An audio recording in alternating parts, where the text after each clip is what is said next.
I know, right? It is damn black. Goddamn. Goddamn. That would have been funny doing the show, though. We would have had to edit it. All right. Man, I'm just happy you had on some fucking pants. Yeah, man, because you just took that joint. You're like, oh, shit. It's in the tighty whities. Just put it out right.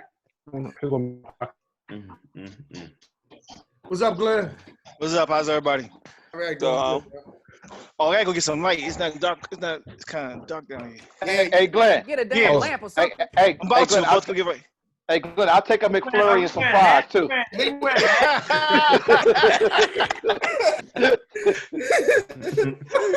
We playing football. We playing football right now. Yeah. This remote control. Like that. Oh, he put on the Rams, John. Okay. Like that. This Got that ugly ass Redskin hat on. That's why. Hey, let me go get a lamp. I'll be back. Man, you need to get a new hat too. Exactly. That nigga Glenn went from the first window to the second window to the cashier and shit.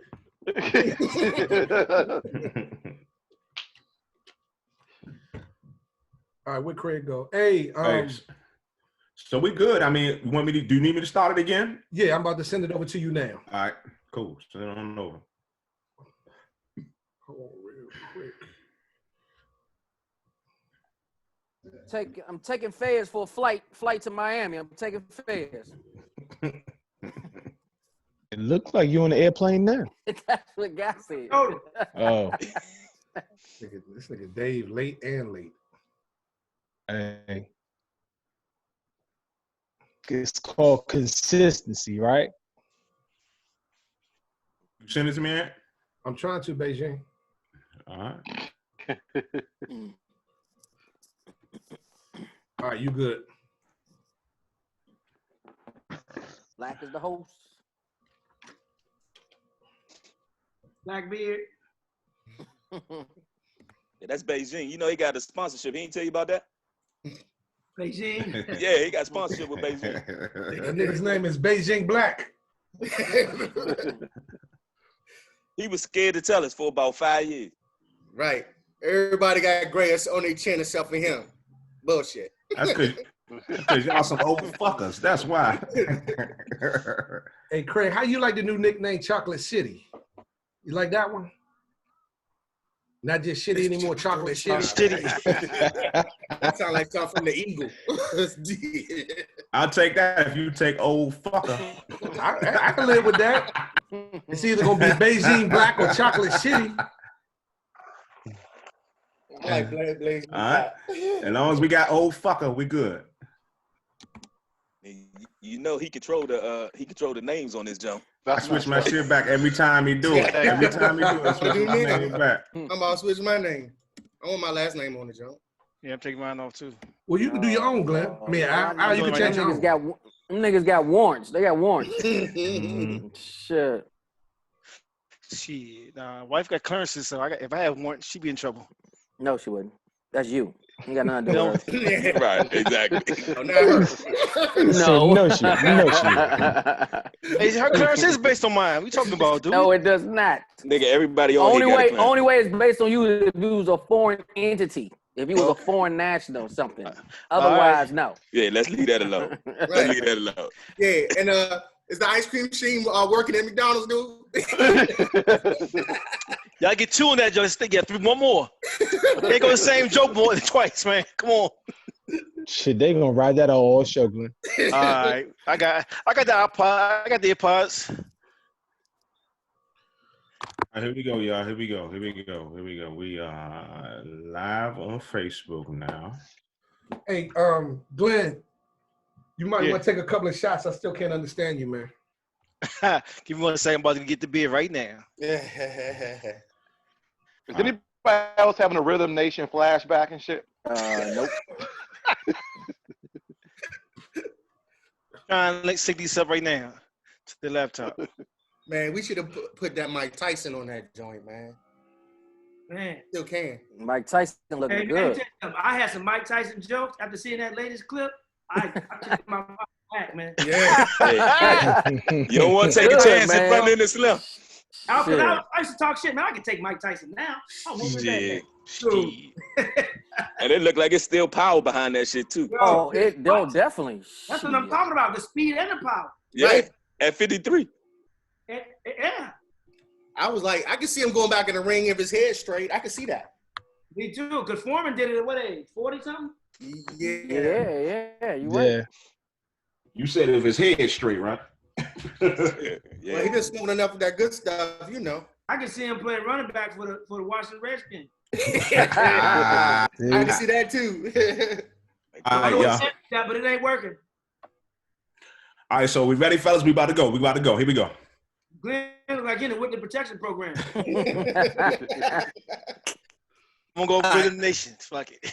All right, so we are back at it. It's that podcast that's so damn good. Only some wild cats can do it. I am Craig Black, and in the Zoom version, I always got my family with me. I got my man, a.k.a. Cat Daddy Keith, a.k.a. Keith the Keith Freak. My man Keith, what's up, dude? With that. What's up, Black? Also got my man, a.k.a. Old Blue, a.k.a. the voice of reason. What's up, Dave? What's up, Black? And also got that dude, a.k.a. the brother minister, a.k.a. he is not a racist. Y'all need to understand this. My man, Big Al. What's up, Al? We live, baby. We live. Also in the building, I got my family, my dude, Anthony, a.k.a. the Asian asshole, a.k.a. he is the old father now. What's up, Ant? What's up, Beijing Black? And in the building, making an appearance. He ain't been here in probably like 3 months. He only shows up when we have special guests. Yeah, that's son of a bitch. AKA the talent, AKA my man Bags. What's up, Tony? The talent's back in the building, baby. Last but not least, we got my man, AKA the sponsor, AKA the money, AKA he pays all the motherfucking bills. We ain't got none. What's up, Dirk? What's up, Black? All right, now y'all see my man right here. We got a special guest in the building with us for this Zoom verse podcast. Y'all give it up one time for that dude, God Torry, one time in the building. Right. One time. What up, what up? Oh. What's that? Get it started, baby. Class Let's of get it school, started. man. Tequila, Let's man. Get it cracking. Yeah. Straight out of St. Louis, Missouri, Yeah. by way of Cali, via the Zoom verse. Hey, guy, we got to get talking, man. We got to talk about your career. We got to see how it started off for you, man. So, did you follow your big brother out to LA, or was it a move y'all did together, man? How did you start in this whole entertainment game, man? What happened? All praise go to God, and all credit goes to Joe. I followed in his footsteps. Absolutely. He was out here first. He followed in my other brother's footsteps, who was out here first, Ramon Torry. And then Joe went out, but Ramon is not entertainment. He's military. So I followed in Joe's footsteps, man. But I moved out here to get into marketing, finish school. And then, you know, I got bit by the Def Jam bug and went on stage, man. Never looked back. Yeah. And we're going to take a step back because I fucked up, guy. And somebody just pointed out to me, guy, I forgot one of my partners in the room again. It's the second, 2 weeks in a row. It's the second week in a 2 row, weeks guy. in a row. Y'all give it up for my man Glenn, a.k.a. he spelled his name with 3 N's. What's up, Glenn? What's up, Black? Mr. Alzheimer's. Hey, but nobody Mr. stopped me, though. Alzheimer's. Nobody He stopped me. he get the finger for like 2 minutes. He did. You got a whole basketball team on this mofo, man. I can understand, you know, that's like a mom with a lot of kids. You're going to forget one. He left that nigga Glenn in the store. He was running after him too, and shit still was moving. Go back and get your brother. FedEx in the conference room doing this. Hey, so you said your oldest brother went out first, then Joe, then you. Yeah, it's funny how we all three moved out there at age 23. I moved out there in 92, man. And, never look back, man, and won't look back. I feel you. All right, so man, let's talk about your acting career, man. Let's go down, man. I'm gonna be honest with you, man. Everybody's favorite movie, they're gonna say Life off the back. We're gonna say Life, but I got you. You did your thing in a lot of movies, man. That The Runaway Jury, the American History X, man. Let's talk about that film for a second, man. Let's talk that was a deep joint right there. It's been a while, man. But we just had an anniversary we had a screening for the USC Film School right here in LA, man. And Tony K, man, it was just, it's crazy how that movie still stands the test of time today. You know, Ed Norton character, what he represented, man, is what's being represented in the White House in DC right now, actually. The same rhetoric that, you know, he spoke in that movie and his dad spoke in that movie is the same rhetoric that comes out of the White House right now, to be honest. So it's crazy how that movie, and for so many stories that come from that movie, man, from NBA championships to you know, to the rhetoric that's going on right now and what we're living through right now with social injustice, man. And it seems like that movie never gets old. I've only seen it like 3 times now since the screening, man, but it's hard for me to watch, only because it's hard for me to watch myself, because before I got my teeth fixed, it's hard to say the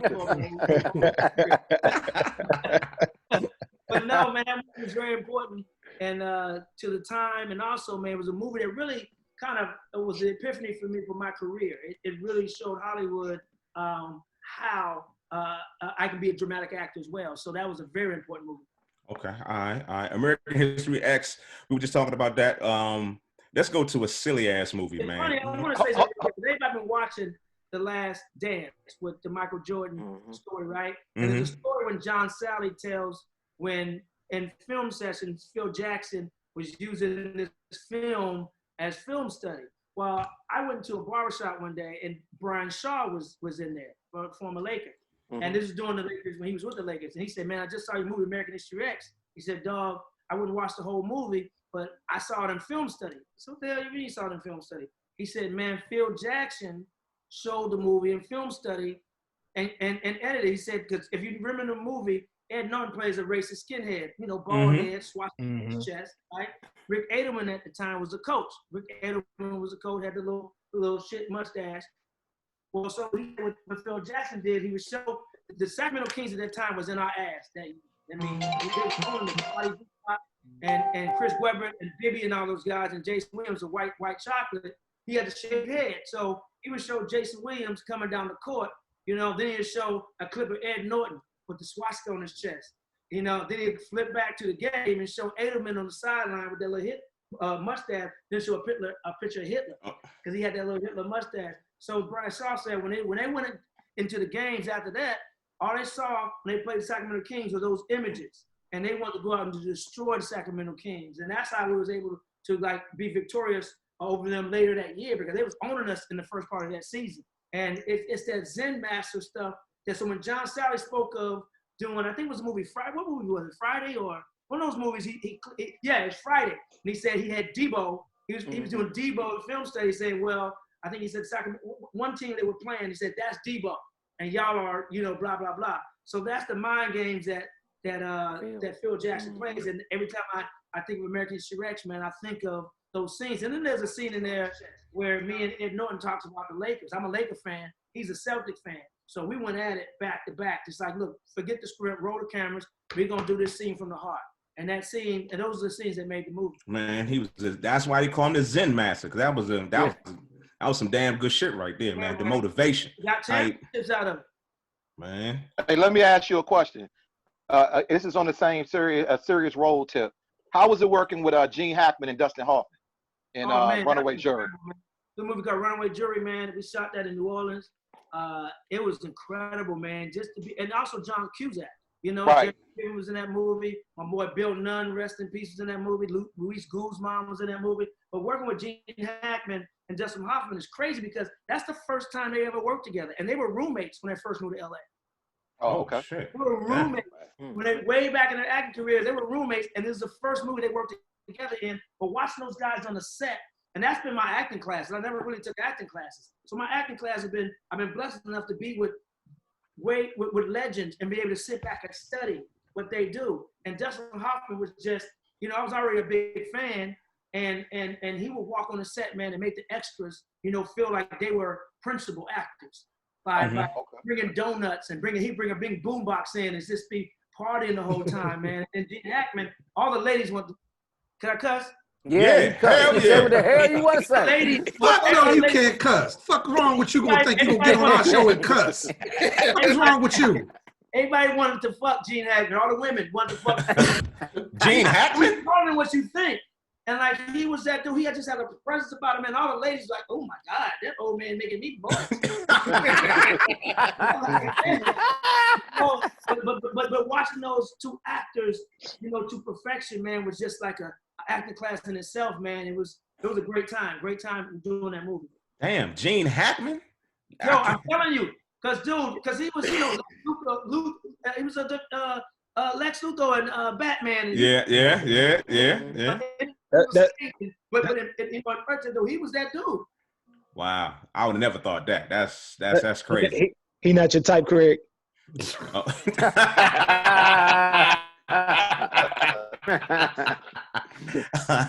All right, that's a good one, man. It's Some Wild Catz podcast. We hanging out with my dude, guy Torry. Hey, talking about his film career right now. Let's go to a silly satire type of movie, man. In 1996, Don't Be a Menace to South Central by drinking your juice in the hood. I mean, first acting job. Very first? My very first acting job, man. Wow. And before I got my teeth fixed. My very first actor, shout out to the Wayans brothers, man. Damon and Keenan, man, for putting me in that movie. And Robbie Reed, who casted that movie, and an Emmy Award winning, Oscar winning casting agent. But yeah, man, I played Do-Rag's father, man, in that movie. And it was just, I had to pay to be in that movie.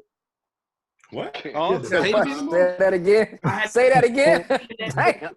Because I was doing a bunch of extra work and a bunch of stand-in work in LA. You know, SAG, Screen Actors Guild, and I wasn't a union yet, right? That was a union. So I was SAG eligible. Like, so in order to work again on a union project, I had to join the union, right? And the union dues back then was $1,050.50, $1,050.50, right? I had to pay that before being in the movie. I only got paid $600 to be in the movie. Shit.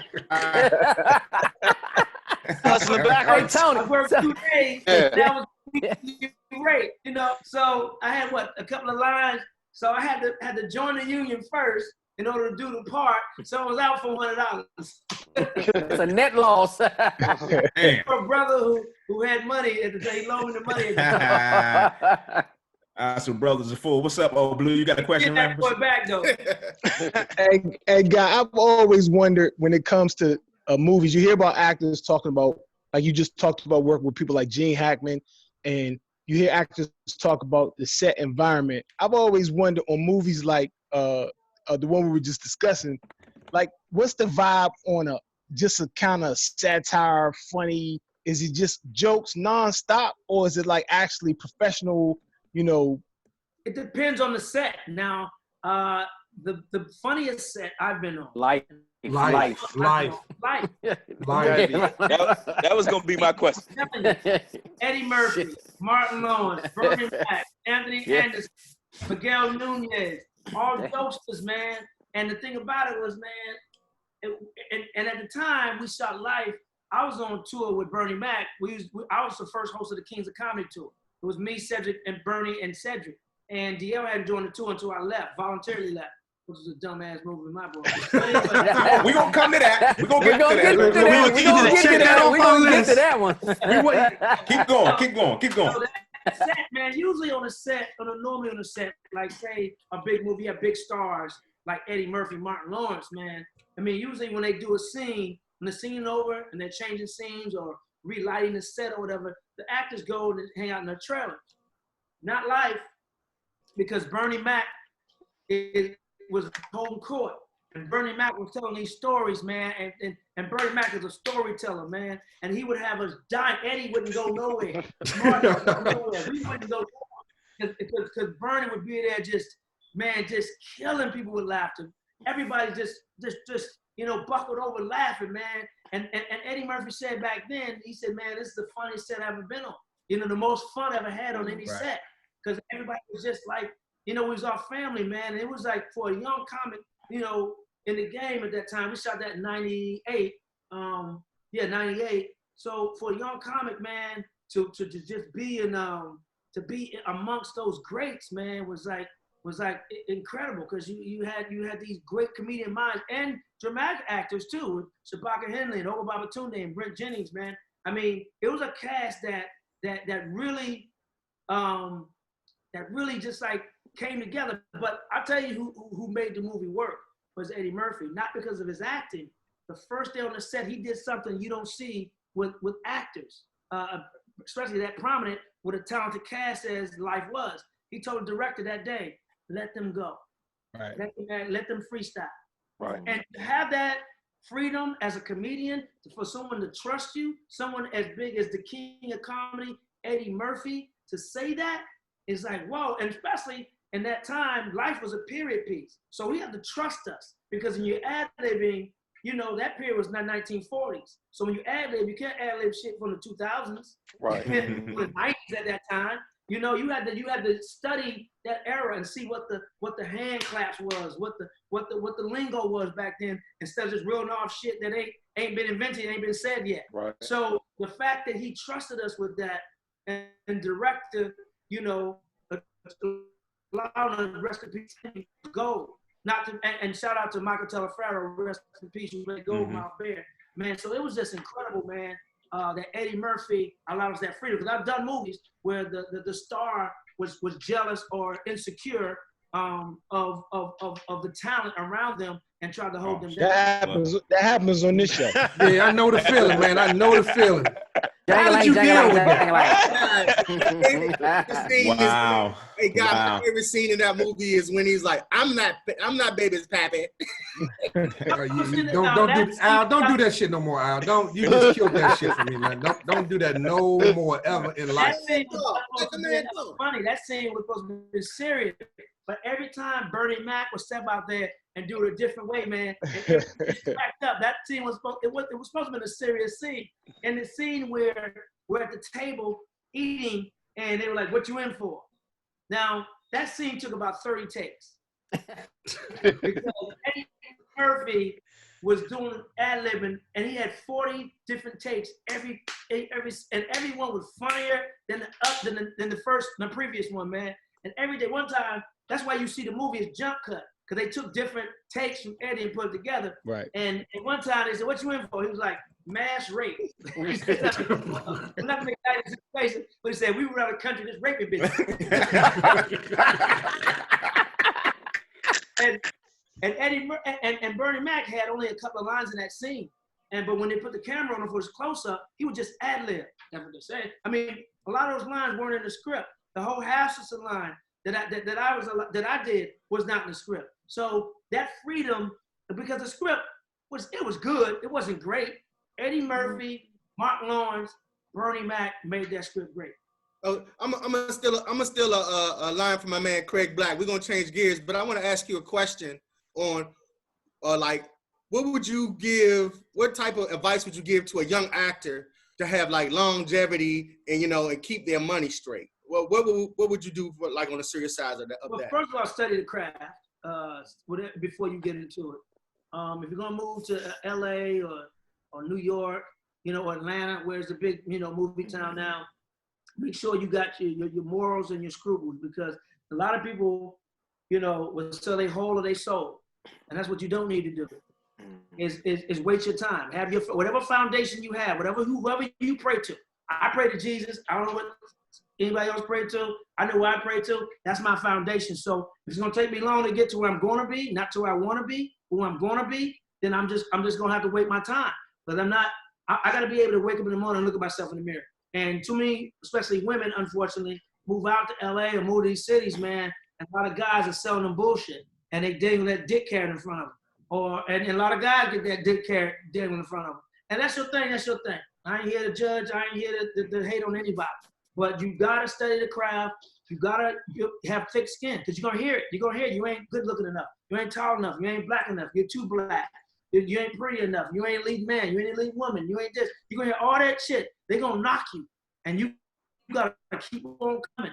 You gotta keep on coming and see it. If you gotta even get it, you gotta see yourself that in the movies. You gotta see yourself on TV. You gotta, wherever you're trying to be. or going to be. I'm sorry, trying is a loser word. Wherever you're going to be, you got to see yourself there already. When you get there, you know how to act, but also, you're not surprised by it. So I say study the craft, work your ass off, sacrifice. Right now, in this time of social distancing, you're learning that you don't need a lot of shit that you thought you needed, right? So when I moved to LA for the first time in LA, when I moved to LA in 92, I didn't give, excuse my language, I didn't give a shit about bitches. I didn't give a shit about clubs. I was in comedy clubs every night, sometimes 6 days a week, 3 shows a night, just grinding, working on my craft. I didn't care about what this party was doing, what this was doing, who was doing this. I was trying to work on my craft, and I didn't care. So this social distancing thing ain't foreign to me. It's a lot of fake ass motherfuckers out here anyway. So I'm cool with this social distancing. I'm gonna continue it when this shit is over. So if you work on your craft, I used to be, when I lived with Joe when I first moved out to LA, I used to be in a room. He used to have parties downstairs. He'd go downstairs and hear DJ Quick and Jada Pinkett and AJ Johnson, the female actress. They all downstairs playing dominoes, smoking weed, drinking. I was upstairs in my room studying. I had videotapes of different dialects. If I had to play a Jamaican guy or an Indian guy, I had different videotapes of talk shows, how to act on a talk show when you're doing a talk show, how to act like a slow person, a special need person. So I was studying or either writing. And they used to tease me, oh, good, what you doing? Coming down to fun. I'm like, fuck that. I remember a story real quick. I was at the house writing one time with some of my friends writing jokes. And Joe came downstairs with a split level townhouse. So he said, hey man, Janet Jackson having a party today, a barbecue at the house, right? I said, well, what time? He said, it's gonna start about 3. I said, how long is it going? He said, it's gonna go about all night. I said, I'm good. And then, he said, what do you mean good? And my boys said, what do you mean good? We're going to Janet Jackson party. This is 93. So I said, man, I got 3 spots to do this night on stage. He said, you ain't going to Janet Jackson's house? I said, man, I'm trying to get where they are. Y'all can go. I'm going to hit these jokes tonight. And that's when Joe knew I was serious about comedy. Now, a young kid moving from St. Louis to LA at that age of 23, 24, Janet Jackson. And he said, because I met Janet, same day I met Tupac, she goes, oh, invite God. and I was like, yo, but I'm like, nah, dude, I'm going to the club tonight.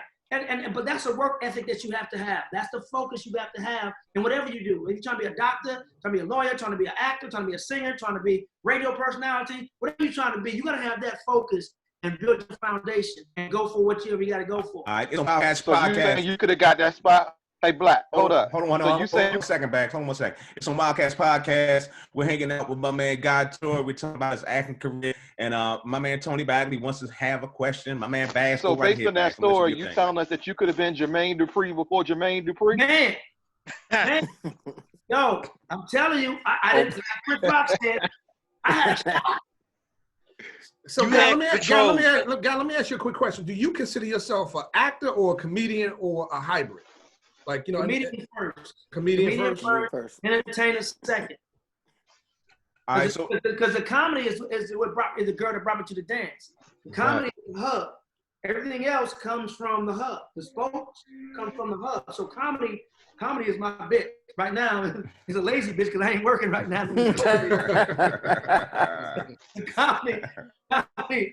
is the hub, man. But comedy has allowed me to act. Comedy has allowed me to do radio.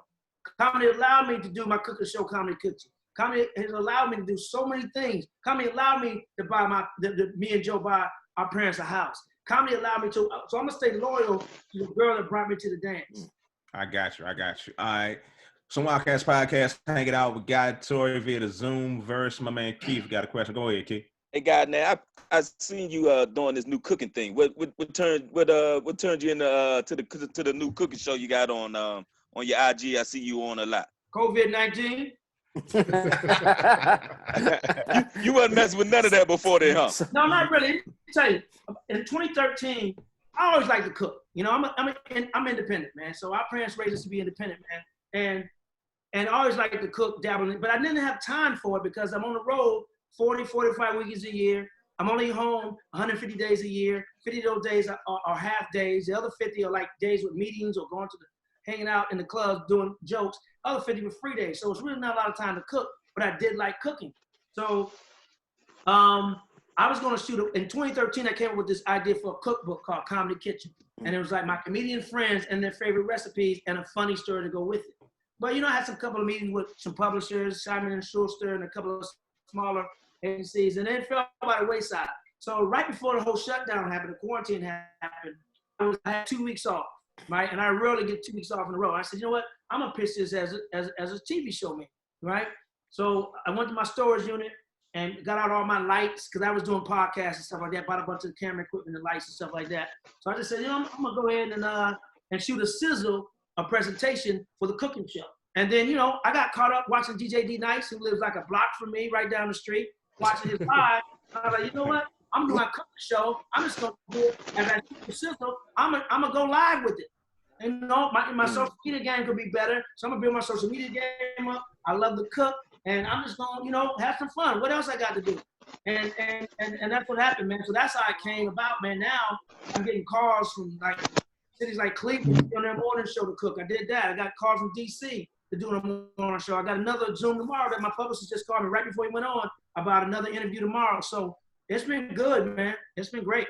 Yeah, you got shit popping. That whole concept is good, man. That's why I hit you up, try to get you on our show, because I was watching that you doing your cooking thing with a lot of different people. I was like, yeah, we gotta grab Guy to see if he joined the Some Wild Catz podcast. If you want to talk, speaking of cooking, if you want to talk cooking, if you want to, you want to see what's going. That was my breakfast this morning.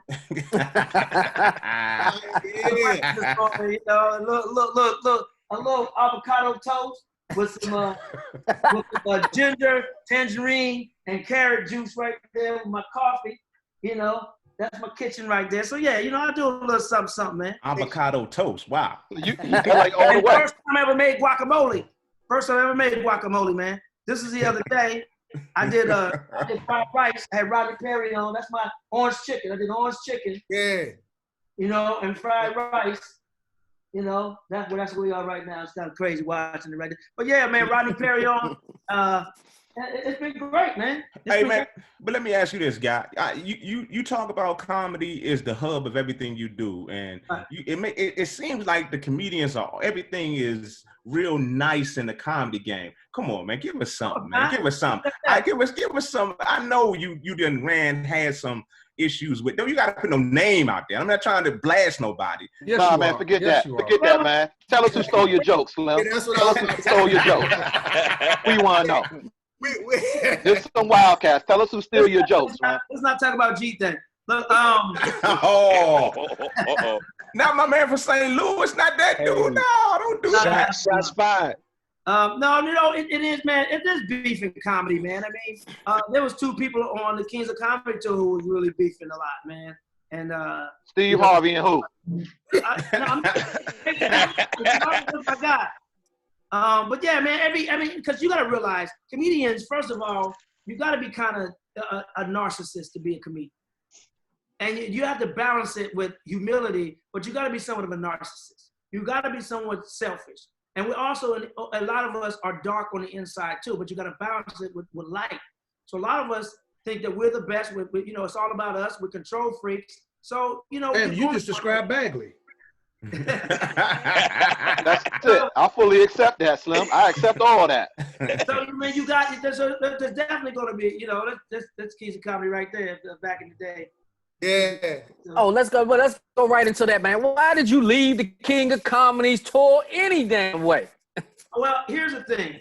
Steve Harvey. When I did the Kings of Comedy tour, man, you got to realize I was doing comedy, I think 4 to 5 years, right? I was still new in the game. I was still a comic. I wasn't a comedian yet. I was just a comic. And on being on that tour, man, it really showed me what the difference between a comedian and a comic, all right? A comic says funny things. A comedian says make things funny. And Bernie, Cedric, and Steve, man, dude, that year we did 52 shows. Dude, I knew what jokes were coming. I knew the set backwards and forward, but I laughed every time because their storytelling and how they did it, because they were consummate professionals and comedians.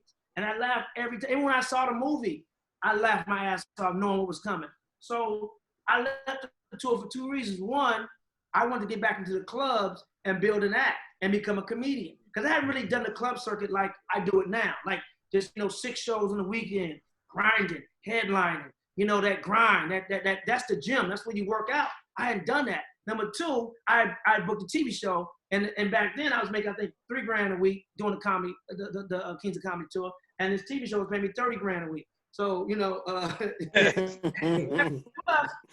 to be honest, I wasn't a king back then. I was 5-6 years in the game, 4 or 5 years in the game. And I had a lot to learn. I was more the prince of the Kings of Comedy tour. So when I left, it paved way for another king to come in, which was D.L. Hughley. And at the time, it was so smart because he was selling out 5,000 CDs by himself, as the other 3 comedians were as well. Plus, he had the show on ABC, the Hughleys. Right. So why not bring in smart marketing? Why not bring in someone who can hold their own with these, who sell out by himself, these theaters, and also who has a show on a white network who can bring and crossover and bring them over to the shows. Smart marketing. Right. Easy done. I mean, I would have done it if I was a promoter at Walter Latham, Charlton Walter Latham. So yeah, man, I mean, that's why I left now. In hindsight, because they wanted to shoot the movie back then. Overbrook, Will Smith Company sent James Lastner to the show, and they were going to shoot the movie then when I was the host, but the money they were offering wasn't quite up to Bernie, Cedric, and Steve's, you know, what they wanted. So they kind of poo-pooed it. And then I left the tour, and then they shot the movie. They added DL, and then the rest is history. That's real. That's real. Yeah, for real. Some Wild Catz podcast, hanging out with my man Guy Torry via the Zoom verse, and I'm gonna go to my man Glenn. You got a question, Glenn? Go do your thing, man. I just want to first say thanks for coming on the show and everything. You know, definitely a fan and all that good stuff. And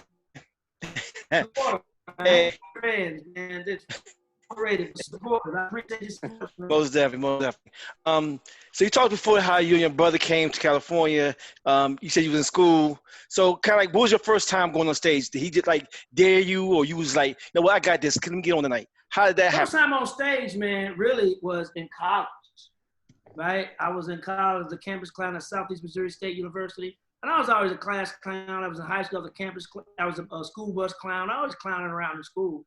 So I remember in college, man, I didn't know what comedy was, to be honest, but the Sigmas had a talent show, and I just wanted to do something. And they said, oh man, just go out and just be silly. And I went out and was silly, and I did a big joke about the AKAs, sound like a bunch of mice. They was a big line just went over on campus, and all you heard was kiwi throughout the whole day of campus. And I did some jokes and killed it. I got bit right there. Then I got kicked out of college. Went back to St. Louis. The cop. I knocked him out. Anyway, that's a whole nother story. But then you know, Joe going out to LA first and doing stand-up, man, doing the Apollo, Showtime at the Apollo, and booking guest star appearances on the show. Amen. I was like, man. And then Def Jam came on, and I was hooked. And I said, man, so it was in the back of my mind, but I didn't know if I was going to do it. And then when I got to LA, man, 2 weeks later, I was like, man, you know, I got drunk as hell, and it's like, what up? Let's do it. And never look back.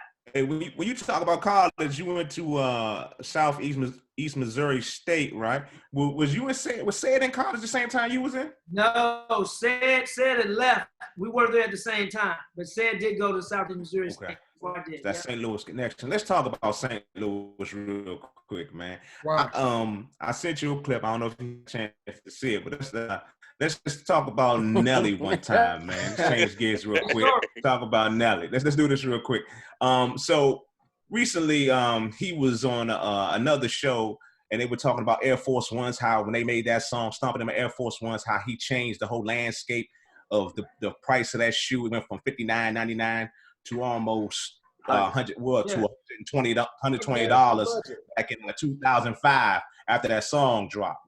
And Nelly was really kind of pissed off at the whole East Coast because he really thinks the East Coast wasn't giving any Midwest rappers their just due. But he made a comment at the end of his whole rant. He said if he was from the East Coast, if Nelly was an East Coast rapper, he would be the biggest rapper in the game. Now, I want you gotta give me your opinion. Now, you go first? Yeah, you go with it, man. You go Let's first. break this down on a lot of levels. First of all, I get where he's coming from in a few points because you know what? I mean, St. Louis ain't known for hip hop. Really, they're not. New York is. That's where it created in the slave fields back in the day. But we're gonna give it to New York, okay? And you know, when you have so many brilliant legends, icons come out of an area during hip hop, they're not gonna look at St. Louis as, you know, a hip hop town. Even though Nelly records are crew, and Nelly is my guy, but they're not gonna look at our city as they should though, because hip hop is hip hop in a way. But he had, you know, remember he had problems with KRS-One. Yeah. Right. So Yeah. and not getting respect, you know, for doing what he was doing. And Nelly, he broke records, man, with some of his album sales and things like that. So I gotta understand the shade and the disrespect of like not getting the love from some of the guys that he probably idoled and looked up to, right? Now, getting back to maybe the greatest rapper of all time, maybe he said biggest, not greatest. He said biggest rapper. You know what? New York is a bigger market than St. Louis.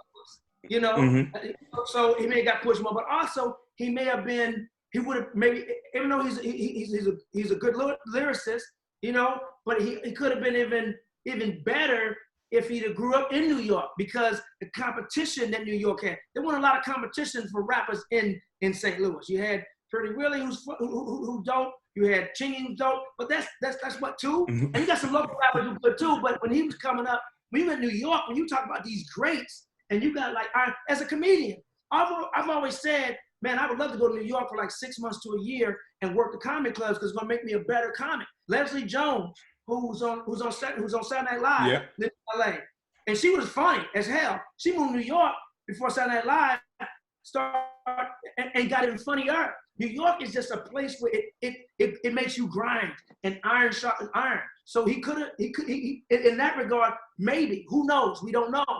It didn't happen. Now, as far as ASAP Rocky, you know, saying that I can understand the disrespect, because Nelly did put Air Force Ones on the map in the black community, because we thought there was nursing shoes for a minute. Goddamn it. White ass shoe, thought it was some nursing shoes. So Nelly put on the map, and that came out like in 2002.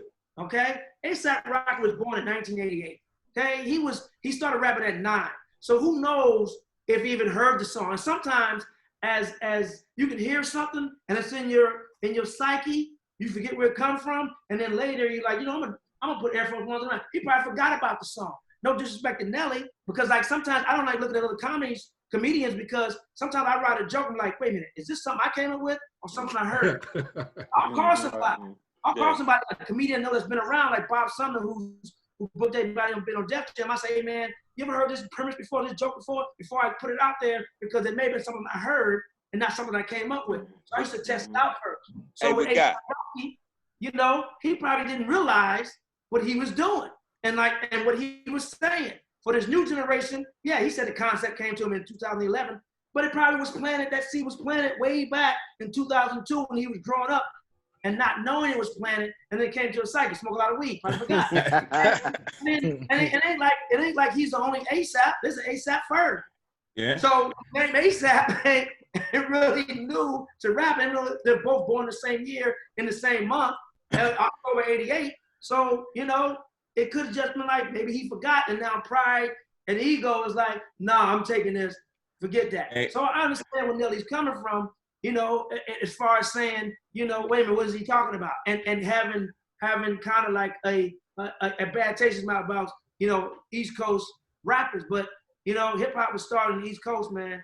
You know, period. That's that we bow down to New York for hip hop. Hey, you know what? I'm gonna say this, guy.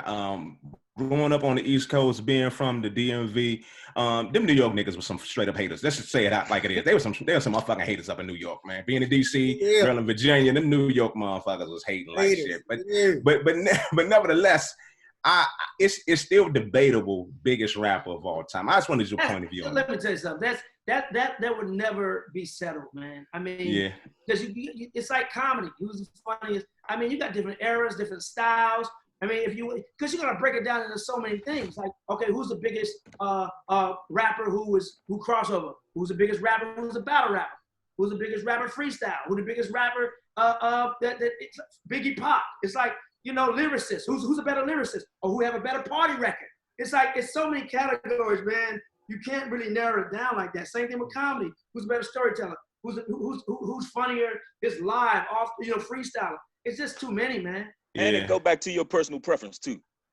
Like what you like. it go back to what you like as opposed to, you know, I can say we could be looking at the same category, but what I like ain't the same thing that Craig like. We see that every week.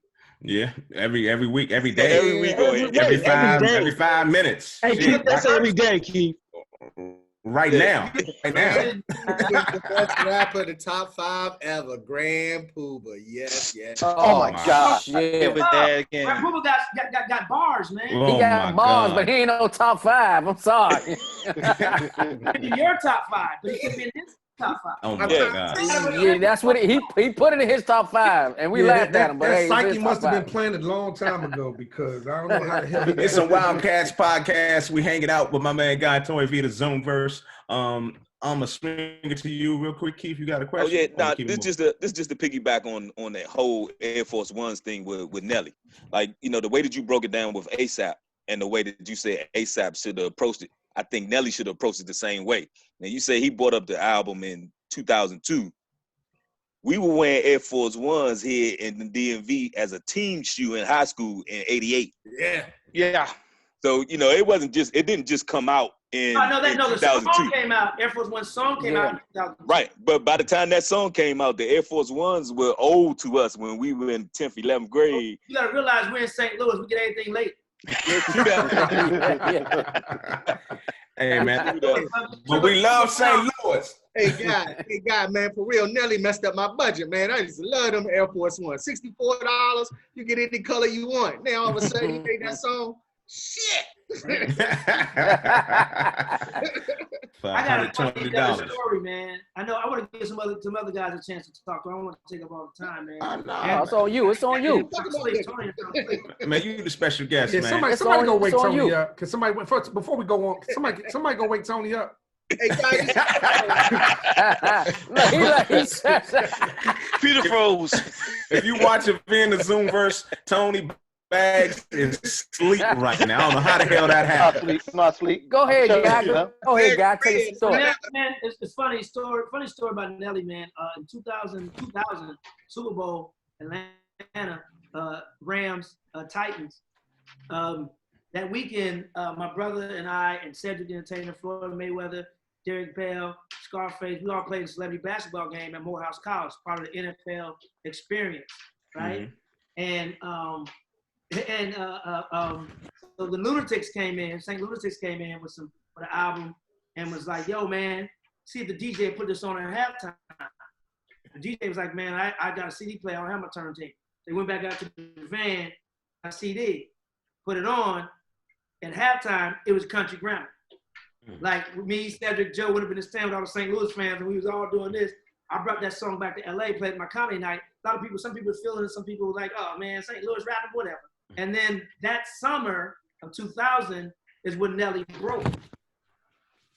He broke that summer of 2000, right? Flip to Super Bowl the very next year, 2001. Rams win it. Played the halftime show at the Super Bowl. So we went from trying to get a single play, you know, at the Super Bowl weekend at a halftime show doing a celebrity basketball game to actually playing in the Super Bowl the halftime show. Like how amazing in 365 days was. And I tell kids all the time when I talk to them, you never know how stuff can change in the blink of an eye. It can happen that quick, man. So it's always an inspirational story. Like always be grinding, always keep your joint going because you never know. Just keep your head down and keep grinding, man. But it's funny how that happened. And I understand how Nelly can have that, you know, how many rappers really did that? Because he did that collaboration with Run DMC. How many rappers really say that? He changed the whole style of rap at one time. He made everything that's going on today acceptable. Yeah, he made it fun. That's why he got a diamond album. That's why. I miss the conscious, a lot of the conscious, you know, hip hop that we grew up on. You know what I'm saying? But that's, you know, that's a whole nother story with, you know, the man. But anyway.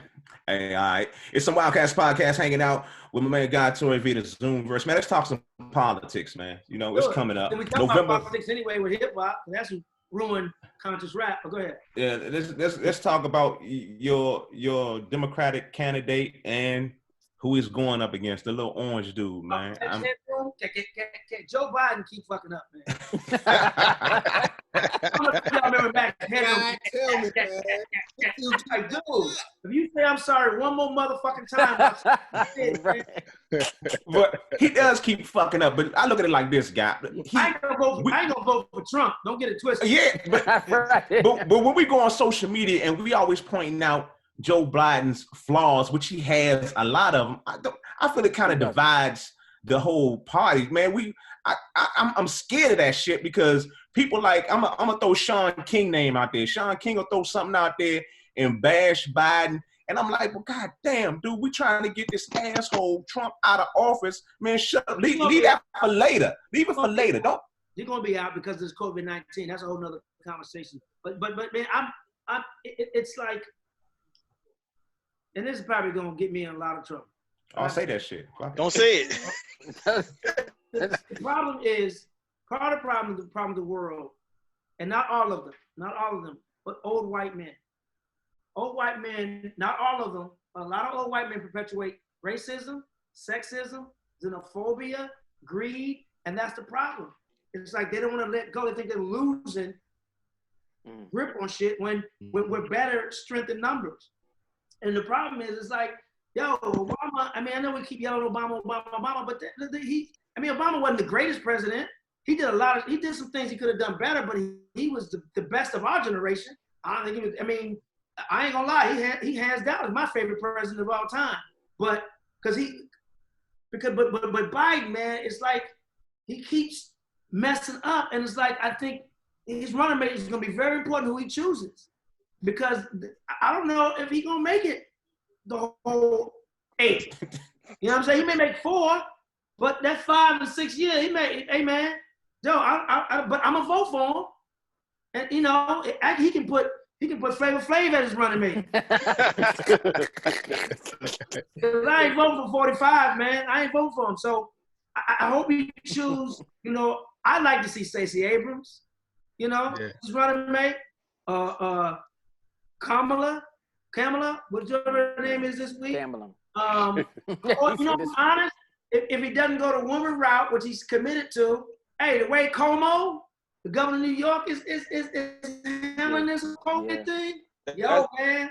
Hey, guy, that's what I was getting ready to say. The way that some of these governors have handled this whole COVID thing are kind of putting themselves in the forefront as being candidates now. Keisha, let's have a vice president named Keisha in the White House, man. Yeah, I mean, the mayor of Atlanta. You getting a chance to see them grind.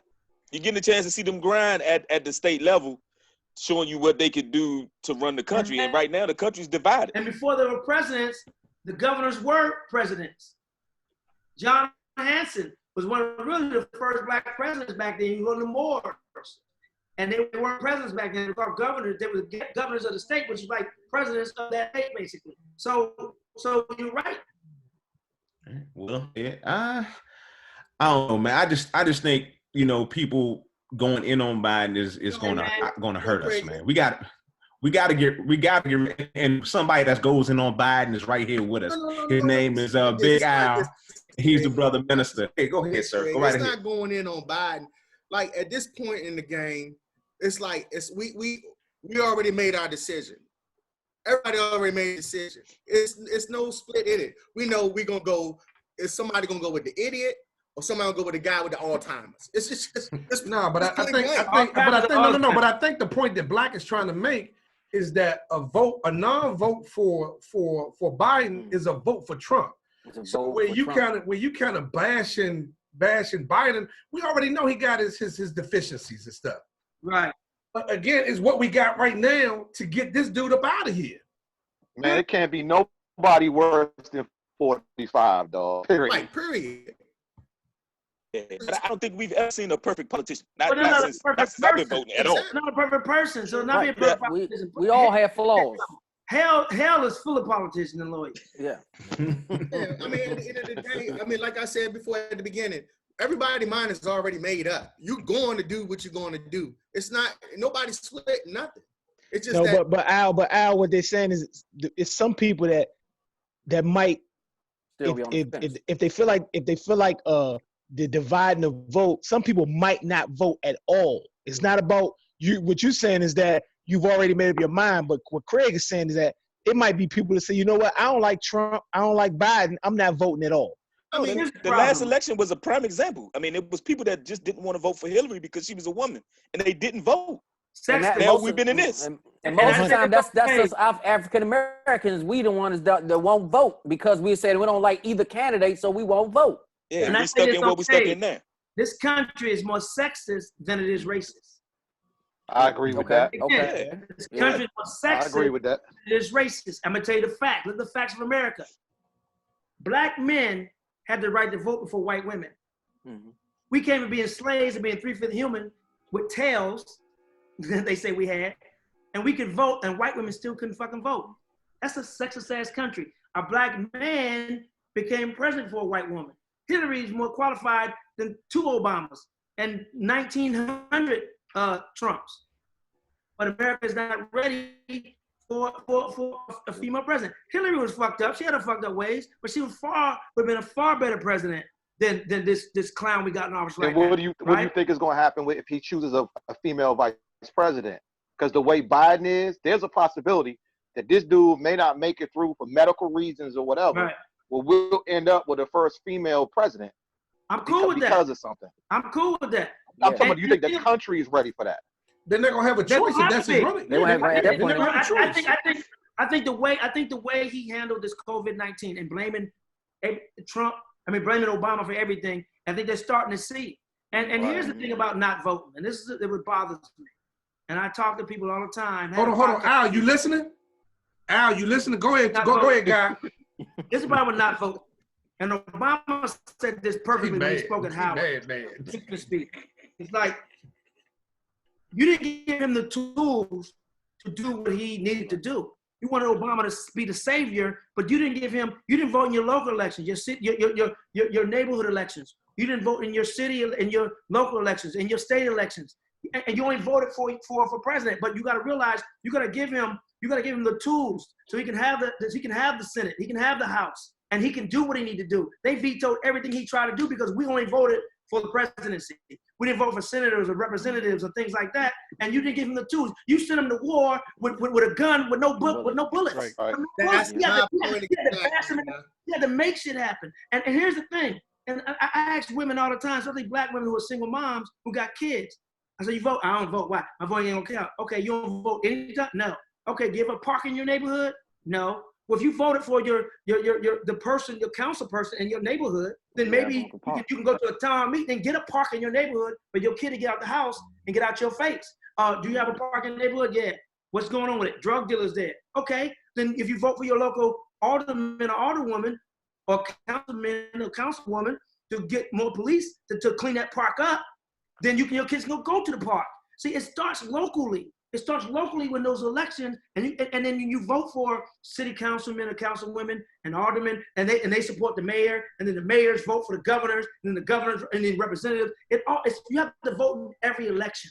Don't just vote for the black man in office. It starts at the bottom, and you got to make your way to the top. I'm telling you, man, these youngins, these millennials, they do not grasp that concept. I work with a couple of millennials at my job, and these dudes, African Americans, are saying that they are not voting. They didn't vote in the last election. They're not voting now. These young people, it's their parents' fault. It's their parents' fault. Like you said, right? You saying millennials? We birthed them. Yeah, that's our kids. We have to do a better job at getting them to vote and breaking it down the way we break it down. See, right now, what we're going through with COVID-19 is a prime example. Who's in office matters. Who's in office matters, and that's the key. So right now is a prime example to start, because he could have stopped this stuff a long time ago. The way he handled it, he stopped all this. They mad because they can't go outside or they jump. Okay, then that's why it's important to vote, because you think, oh, it ain't gonna affect me. Bullshit. It's affecting all. So when we had an opportunity to vote, it was like a pride thing to vote. They had to stick it the first time to vote. These youngins, they don't feel that. My dad, they just like, I don't like either candidate, so I'm not gonna vote. My vote doesn't count, and that's our fault. Even if you go in and write in a vote, you can write Daffy Duck on that motherfucker. Right. You don't exercise your right to vote. Period. My dad told us, he raised us, and if you don't register to vote, you getting out the house. You gone. Mm-hmm. Because it was important to him. It was important to your father, everybody to have the right to vote.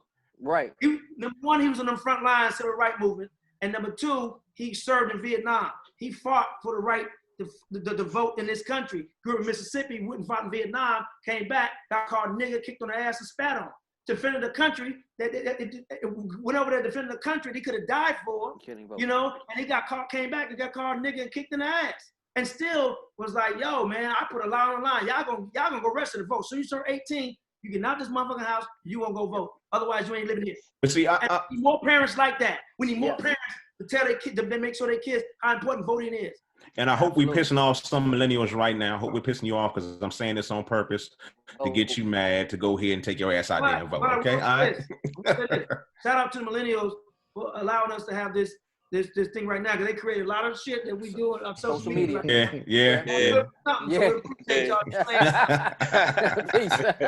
We just gotta get them to listen. They don't listen enough. I think we gotta find a way to get them to listen, man. It's like I used to own a dog, right? And a dog didn't like taking the medicine when she was sick, right? So I had to put the medicine on the treat, to sprinkle a little medicine on the treat, and then give her the treat. And the medicine got in. You gotta find a way to get to them. Oh yeah.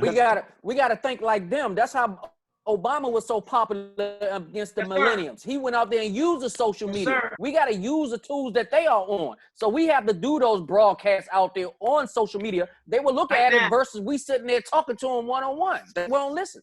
Yeah, and like Obama, when Hillary lost to Obama, it was her arrogance, because Obama, he had a grassroots program. Bill Clinton told Hillary in a meeting, they had a whiteboard, and like, yo, had a bunch of names in there. She was like, and Bill was like, this is a guy you need to look out for. Hillary was like, whatever. No, you need to look out for this Barack Obama guy. She missed it. She just missed it because he was in the trenches. He was in the hood. He was building that grassroots program, man. Started from the bottom, started small. I met Obama when he was running for senator. I did a show, hosted a fundraiser in LA for Obama. He's running for senator. I still got the sticker, Senate Obama. I didn't know who he was. He was on the cover of Jet that year. I didn't recognize who he was, but my agent said, hey, the show fundraiser, Hidden Beach, a record label in Chicago, is doing a fundraiser for him in LA. Can you host it? I said, all right, whatever. Boom, I go host it. He walk in with Chris Tucker. There's a picture of me, Chris Tucker, and Obama. And they're like, he could be the first black president. I was like, yeah, whatever. That's maybe Howard Ford Jr., but not this Obama dude. But I was wrong, but I'm glad I kept all that shit.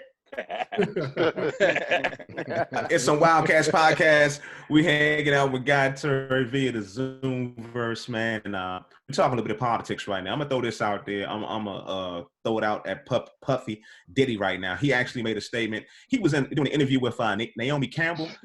He's gonna actually hold the black vote hostage. He said it's his business with the black vote. If Biden doesn't promise to make the black community, to change black America to better quality of life for the black community, he's going to hold the votes hostage. I'm like, come on, Diddy. Well, I mean, man, why? Puffy don't control us, but I understand what he's doing. Right. But it's the influence he has. Once again, I think which is great in my opinion, because he's using the platform to get Biden to work on his campaign. Right. I get it. I get it. I get it. Hopefully it's not. It's a very risky move, but I get what he's doing. It's like, look, you can't take our vote for granted. Just because you're a Democrat, we're gonna automatically vote. So, like, what are you doing for us? You look at how COVID is killing the black community, man, and what they're doing to us. So, what's gonna be your stance, man? So he's kind of putting pressure on Biden. At the end, I'm sure he's talking to Biden. And I'm sure but look what we're doing right now. We're talking about it. Yeah, we are talking about it. He's getting our attention. But see, for me, I think he went from one extreme to the next because, 8 years ago, he had the whole rock the vote thing. And now you go from vote or die. Yeah, and so you go from that to you didn't hear nothing from him in the last campaign with Hillary and Trump. And then now you're saying he's holding the vote, like he's the man that got, like everybody got a bottle of Ciroc in their hand. Nah, that's not what he's saying, O'Keefe. man. That's not what he said. I just felt like you don't rock the vote. Break it down for me. Rock the vote. Yeah. So break it down for me, Dave, because he don't speak for me. He not holding my vote. I mean, it's not you. This is Diddy we talking about. You said he went from one extreme to the next. For the last 30 years, Diddy has been reinventing himself. What, every 5 years? So this is Diddy we talking about. Puffy. We had Puffy. Ask Steve Harvey's daughter about that. Yeah, but I look at the situation like Guy said. I look at it like he's gonna he's making Biden hold him accountable. You know, you wanna because Biden really, if name 3 things that Biden has said that you feel like it would benefit the Black community. He doesn't really have anything out there. So I mean, what Diddy's saying is like, come on, you gonna have to tell us something. Put some promises out there so we can hear it. We're gonna vote for you, but you gotta put some promises out there that we can hold you accountable. Right, but then this goes back to this the first time I'm gonna ever say this in my life, and probably the last, about the candidate saying, you know, you don't need to say that right now. Wait till after he in the office and say it. This is not the right time to say that. No, he's saying it early, but you know what though? He's saying it at the right time because he's saying it early enough before Biden gets on the campaign trail. If he'd have waited until later, and then Biden would have like changed his rhetoric up, then it would look like Biden kind of like, oh, he's doing it because of Puppy. But before he starts speaking, he kind of like sent him a note. Look, bro, before you go out there, we're gonna hold the vote unless you talk about our community. So it's kind of like a great time to do it, where everybody's at home, everybody's chilling, everybody's focused on TV and media and the importance of the presidency, who's in office. This is a perfect time to do it. Puffy is he's a hit maker. You know, he's a guy that makes stars. So it's like he has a marketing thing about him that works, and this is a marketing ploy. So you saying he caught me before I had my coffee that early in the morning? Yeah, it's like we talking about it. Had I had my coffee, I would have received it a different way. So now, when Biden is getting his campaign speech together on his trail, now he's like, okay, Puffy got this thing out there. We got to include Black people even more than what we had. So to me, it's marketing.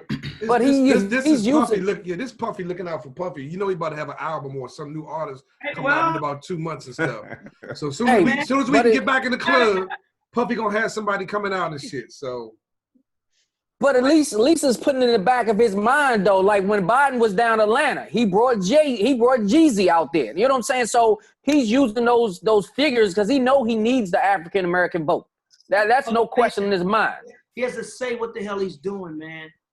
Yeah. Black lives matter. It's not just about Black people getting shot by the cops. It's about our education. It's about our health.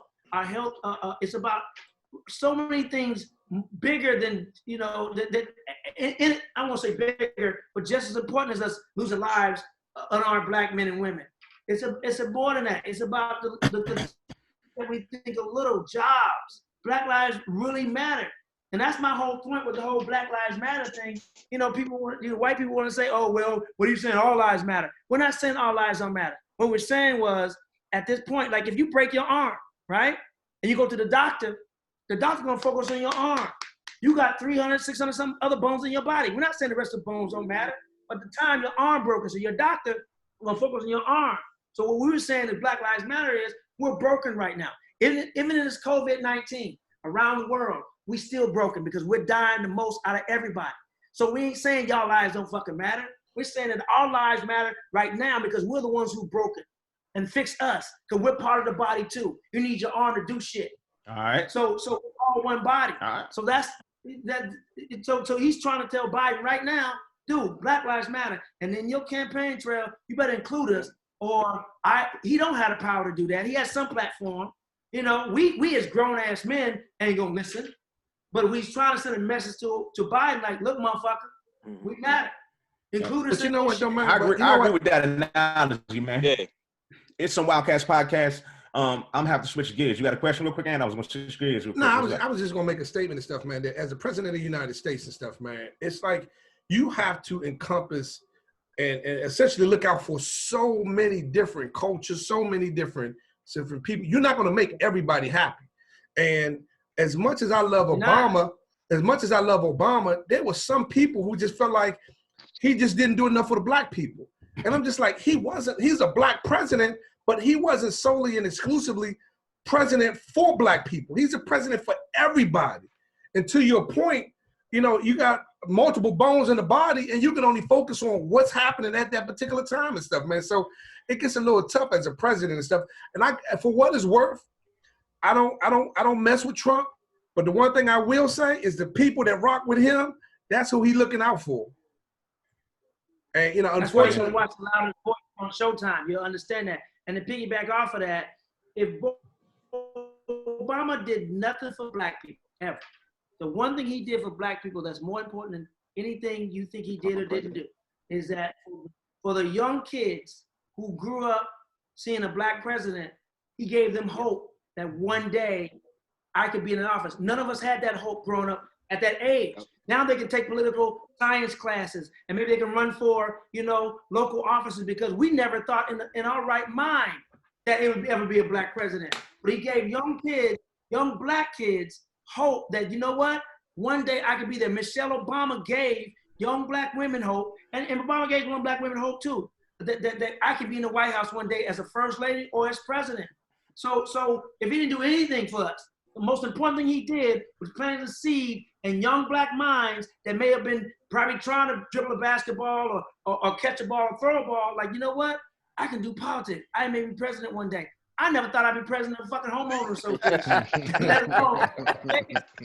So if he ain't gonna satisfy everybody, you're right.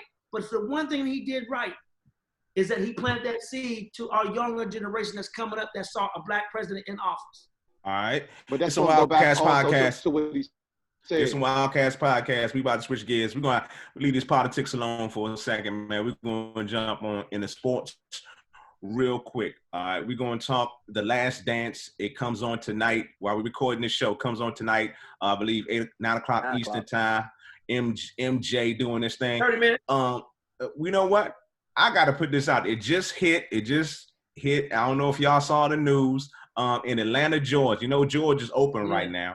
In a mall in Atlanta, Georgia, the store is called Jazzy something. They released the Jordan 5's Black Fire, okay? And they just opened up, and you see droves and droves of black people in line out there in the mall to pick up these Jordans. Now, we won't stand in line. We won't stand in line to vote, though. Keith was there. I'm mentioning this. Because I don't understand. I can't fathom why in the hell. I don't know if Mike probably didn't know. Mike at the top of the damn, he doesn't know what's going on in this company. Yes, he does. Where the hell are the marketing people? Yes, he does. Where the hell are the marketing people at in this climate? Why the fuck would you release some new shoes right now? The state's been open for almost 2 weeks. That's not the only pay. That's not the only pay. I done seen a couple of. I done seen a couple of shoes released, but Mike getting that stimulus money, man. Y'all saying y'all don't get it though. It's about money, and the fact, and you to sit there and say Mike don't know. Mike know when his shoes was being released. It's our fault for I don't know if Mike know. And I'm not a Michael Jordan fan at all. Oh, wow. That's good to know. That's good to know. Good to know. All right. Now we got a podcast going. Go right ahead, sir. I've never been a Michael Jordan fan. Okay. I played Michael Jordan one time. Uh-huh. Yeah. I hope you elbowed his ass real good, too. But go ahead. Because of one reason. He won his first ring against the Lakers. And I'm petty as fuck. I'll never like Michael Jordan. In the air thing. But he's the GOAT. Hands down, he's the GOAT. But I've never been a Michael Jordan fan because of that. You know what? I'm gonna say this. Michael Jordan is the GOAT. I don't have any problems with Michael Jordan's. Yes, you do. Yes, you do. What? Basketball. Listen. Let me finish my statement. I have any problems with his skills on the court. Michael Jordan is quote unquote the best basketball player on this earth ever, next to Kareem Abdul-Jabbar. To me, you should have said that 2 weeks ago. You know what I'm saying? But y'all think I'm a hater because I point out the facts about Mike. Come on now. You let him point out one fact. Can I finish, please? Go ahead. You gotta preface it with Dave, your normal pointed hate. You know we only got 15 minutes, Black. You said Mike knew about them shoes coming out. Come on now. I don't give a damn how much money you need. Mike got more money than fucking. What does he need more money for? He turned down $100 for just a meeting. Yeah, Okay, but then also, Black, keep in mind, you're focusing in on the brick and mortar shoe place where the shoes are sold. The majority of those shoes are probably being sold online. And if he has a series of documentary come out, if he has a series or a documentary that's coming out, why not promote? Why not sell his shoes now when his name is hot to the He introduced to the young. He introduced them to the young people. That's that store's doing that. Michael Jordan. That's a store. Exactly. Because I'm gonna tell you this: Steph Curry has put out 2 pairs of shoes since we've been quarantined. Ain't nobody lining up for them damn Steph Curry shoes. Stop all that, man. Black, they buy them online, Black. They buy them online, Black. But I'm saying, what's the difference? They still will put out. They will release new shoes. Will release. Exactly. Why not make, if Michael Jordan knew, why not make them shoes only available online? Why would you even let somebody even line up in the damn hall during this time? It was Jazzy's. Just ahead of time. It's that store's responsibility to market the shoe the way they want to market. Yeah, you just said it was Jazzy's in Atlanta. Now there was an Air Jordan store, not a Nike town, but an Air Jordan store that only sell Air Jordan stuff, and he owned those brick and mortars, and he did that. Then we can say they stand outside of Flight 23. We got problems. Over Jazz, and I know the story you're talking about. They're nationwide. They got little stores in a lot of malls around the country. I can't agree. I think that's not hate, man. Mike knew. Dave knew. Dave Blue talked to Mike. Blue said he talked to Mike. Mike knew that them shoes were going on sale. And he come on, man. Mike knew that shit, man. Hey, Black, you don't understand business, dog. It's business. He don't. Yeah, that's business. Money or die. You risking lives right now, man. We shouldn't be out there risking lives, man. Business, that's Mike's fault. Business. It's business. Yeah, that's looking at a prime example of black on black crime right now between Craig's hate for Michael Jordan. Once again, I don't hate Michael Jordan. Yes. I don't hate Michael Jordan. I don't hate him either. He's a GOAT. I'm just not a fan. Hey, Black. If you're going to go there, why not be mad at the white governor who opened Georgia up to allow them to do it? Oh, yeah. They wouldn't maybe in line. Be mad at him, too. If he ain't lift the state order and being Trump boy, then they wouldn't be standing out there. I'm mad at the niggas who went down there. Right, to stand in line. Hey, guy, you must ain't seen the picture. Guy, you must ain't seen the picture of the wharf when they had the wharf down there. Forget the Jordans. They standing in line for fish sandwiches down there on the wharf. Okay, look, there's a black owned cigar shop that I go to. I belong to 7 minutes away from me. Mm-hmm. I don't care if Rihanna was down there giving head naked and giving up fish. I ain't going down that motherfucker. I ain't going that motherfucker with a mask on. I love Rihanna. Okay. But I don't know about that one. Of my life more than Rihanna naked giving head. Hey, I don't need smell bars. I might pop down there to see what's happening. Take the smell. I'll take the smell. Take the smell, huh? Hey, Keith, I see you look around before you said that, though. Read what that mouth do. Okay, all right. It's Some Wild Catz podcast, and fellas, we at the point of the show where everybody comes here for a guy. We call this thing the FIUU Candidate of the Week. It's called Fuck It Up University. We give award to somebody that fucks it up. We give them a scholarship, Black. We give them, we give them a scholarship for a whole ride to Fuck It Up University. And this week we have the actual governor of Kentucky. This is submitted by brother Minister Al. He's not a racist. Andrew Graham Brashear. All right. For mistaken identity.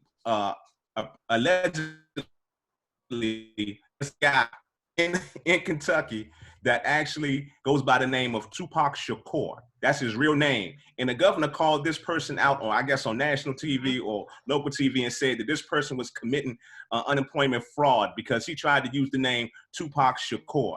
Because this idiot didn't look it up like somebody can't be named Tupac Shakur. So this fool had to backtrack on all this shit. He gave an apology.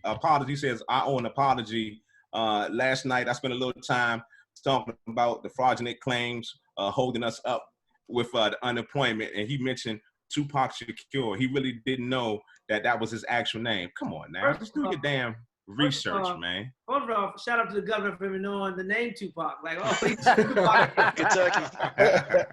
Second of all, see, I'm not surprised because I used to work for the WIC program. And we saw a lot of names come through named after other celebrities and stars and alcohol and cars and all that shit. With the black community knowing that some of these names, you know, some of these wick moms make kids after celebrities or somebody they want to fuck, you know, it's beyond me. It's like, dude, you should know that. But the fact that he knew who Tupac Shakur was, unless somebody in his office, you know, told him, probably one of them black Republicans. Yeah, you know, that's what happened. That's what happened. So that's how it happened. Like Tupac Shakur. Andrew, so we giving up for my man Andrew Graham Bashir. I don't know what that Bama name is. All right, so what department we gonna enroll him into? What we gonna Political science. Political science. Poli sci. With an undergrad in music. Put a minor in music. Hip hop studies. Right. I think we should get him an honorary doctorate. Doctorate. So his paperwork has been processed. Y'all give it up one time for Kentucky Governor Andrew Graham Bashir. He's the FIUU candidate of the week, and he's going to get his doctorate, and he's going to be in political science. I don't know. Here, y'all give it up for that asshole. That's the right clap right there for you. There it is. I think you should change the name of this podcast to the Wild Dogs in front of instead of cats. There's some dogs in this motherfucker. Dogs in this. We do appreciate you for joining us for the show. Yeah, I think we got it in. One last thing, you got to run it down real quick for us before we go. Your top five comedians, and your top five real quick. Give me your top Say five. no. You can't do it. You can't do it. Can't do it. Man. Can't do it. Somebody feels gonna get hurt. This joke gonna come out. And they're gonna be like, I heard you put me in my top 5, dog. What's going on? Look, I got a shirt. Keep talking. Hold on. As soon as he do that, John, they be like, he gonna get a phone call as soon as he come up. Right. It's like, Slim.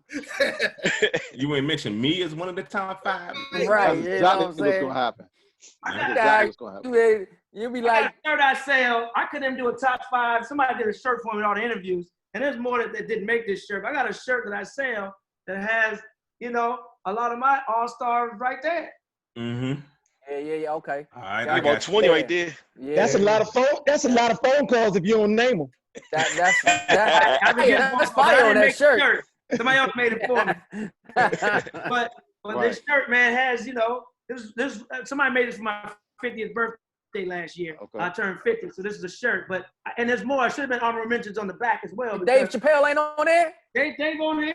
Oh, Dave on there. Okay, I'm about to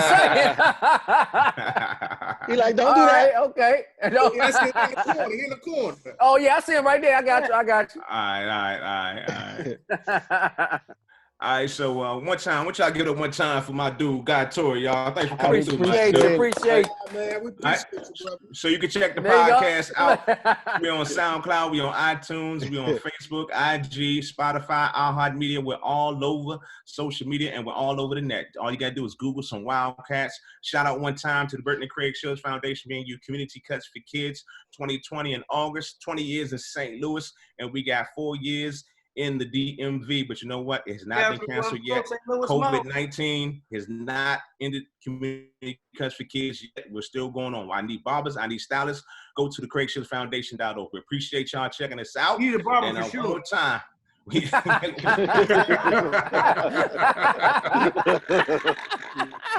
Right now. That's the truth that you said all night. All right, so that's for the audio. We got that done, man. So, man, for real, guy, I appreciate you hanging out with us, man. Appreciate that. It's fun, man. Hey, man, invite me anytime, bro. I'm there. Appreciate it, bro. Man, we trying to get invited to the cooking show. Put us on the cooking show. Like you eat, like you eat, so can you cook?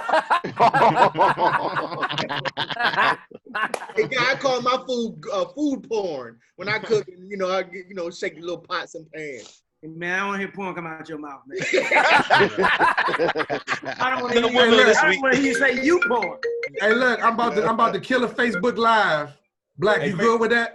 Facebook people, we appreciate y'all. Thanks for checking us out, Facebook. I killed the live. I'm killing the reporting.